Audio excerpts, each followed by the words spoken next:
Anchor নম্বরটা দেন।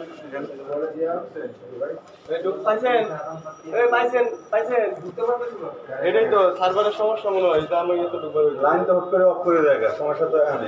বন্ধের দিন আর হবে না। না, বন্ধের দিনে এখন হইবে না তো, ওর না হওয়ার তো অসম্ভব কিছু নাই। অসম্ভব হবে না এটা নিশ্চিত নেই। তারপরে এই 3টা নাম্বার নিয়ে যান, যদি কোনো প্রবলেম হয় এই বন্ধের করে দিন এই 3টা নাম্বার যোগাযোগ করবেন, ছবি উঠাই নিয়ে যান, বুঝছেন? আমার তো টাকা ঢুকবে, এটা না আমার, এটা না। আমার জানতে পারলে ভালো হতো, কোনো টাকা আমাদের এই যে না সার্ভারের প্রবলেম, ঢুকতেই পারতেছে না, না ঢুকলে কেন? আর আপনি ওই 3টা নাম্বার একটু ছবি উঠাই নিয়ে যান, যদি কালে কোনো সমস্যা হয় এই 3টা, তাহলে ওনাদের ফোন দিবেন। আর বন্ধের কোনো অপডেটে কোনো লাইন টাইন আমাদের বন্ধ হয় না। এটা দেওয়া হয়েছে স্যার, আমি দেখছি, কিন্তু ওই যে আমগরে ওই যে ব্যাংকে আসলে ফেব্রুয়ারির কোনো বিলই তো আসার কথা না হিসাবে। ফেব্রুয়ারি বিল মানে আমাদের ফেব্রুয়ারি বিলও তো দেওয়া হবে দেওয়া, কিন্তু ওই যে আপনি 20 কিলো লুট বাড়াইছেন, এটা লুটের একটা ডিমান্ড চার্জ আছে, প্রতি কিলোর তো 90 টাকা করে, ওই ডিমান্ড চার্জটা পরে অ্যাড হয়েছে আপনার বিলে, বুঝছেন? কিন্তু আগে আপনার বিল হয়ে গেছে, তারপরে ডিমান্ড চার্জ অ্যাড হয়েছে। আচ্ছা, এখন কি আমি স্যার ওই যে স্যারের দেখে কাইটে দিতেছে আপনার ওই বাকি টাকাটা 18,000 উপরে 20,000-এর মধ্যে যে বাকি টাকাটা আছে, ওই টাকাটা খালি আপনি নিচে ব্যাংকে দিয়ে দেবেন। ওটা কোন পারপাসে? ওটা কি ওই ডিমান্ড চার্জ, এই যে 20 কিলো আপনার 2 কিলো ছিল আগে, হ্যাঁ হ্যাঁ হ্যাঁ, পরবর্তীতে আপনি 2 কিলোর সাথে অ্যাড করছেন আরো 20 কিলো, আচ্ছা 18 কিলো। আচ্ছা ওটার একটা ডিমান্ড চার্জের বিল, ওই যে 18 কিলোর একটা ডিমান্ড চার্জ প্রতি মাসে, 2 কিলোর ডিমান্ড চার্জ প্রতি কিলোতে 90 টাকা করে 3 কেজি ডিমান্ড চার্জ, এই যে 18 কিলো একটা ডিমান্ড চার্জ করে অ্যাড হয়েছে আপনার। কিন্তু আপনার মেন বিল ছিল 18,200 টাকায়, কিন্তু এই ডিমান্ড চার্জটা 2,000 টাকায় স্যার। আচ্ছা যেমন ধরো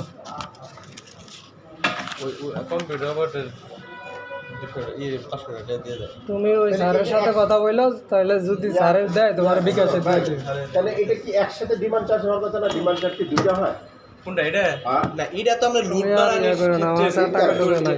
ওটা তো আমরা লুট বাড়াইছেন ওই প্রিন্সিপাল টাকা দিয়ে, আর ওই যে ডিসকানেক্টের ফি দিয়ে, এটার সাথে বিলের ডিমান্ড নোটের কোনো হিসাব না। বিলেরটা হইতে 5টা হিসাব, এটা হচ্ছে আমরা আলাদা হিসাব। আচ্ছা আমার শেষ হয়ে গেছে, তাহলে আমরা যাই গা। স্যারের আর ফোন দিয়া লাভ নাই, আমার স্যারে খুশিতে যেটা দিচ্ছে এটি।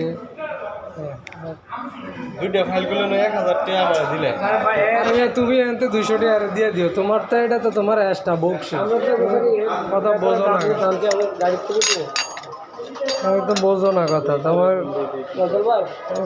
স্যারে ধরে কিনা স্যারে মিটিং আমি যে বন্ধু থেকে আর কইও না।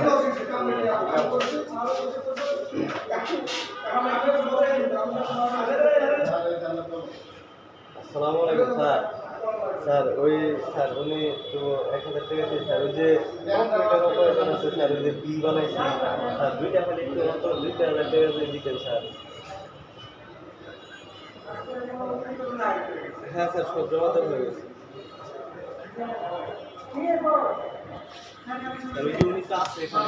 না থাকলে আমার কাছে টাকা নাই তো ভাই, তুমি কইলে তো হইলো না, আমার কাছে টাকা নাই।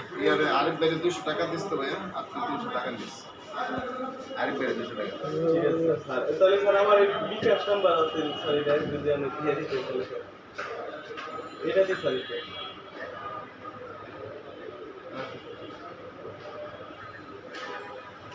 ঠিক আছে স্যার, আসসালামু আলাইকুম। হ্যাঁ দিন স্যার। ঠিক আছে ঠিক আছে, এমনি তো কোনো ঝামেলা নাই। না এটা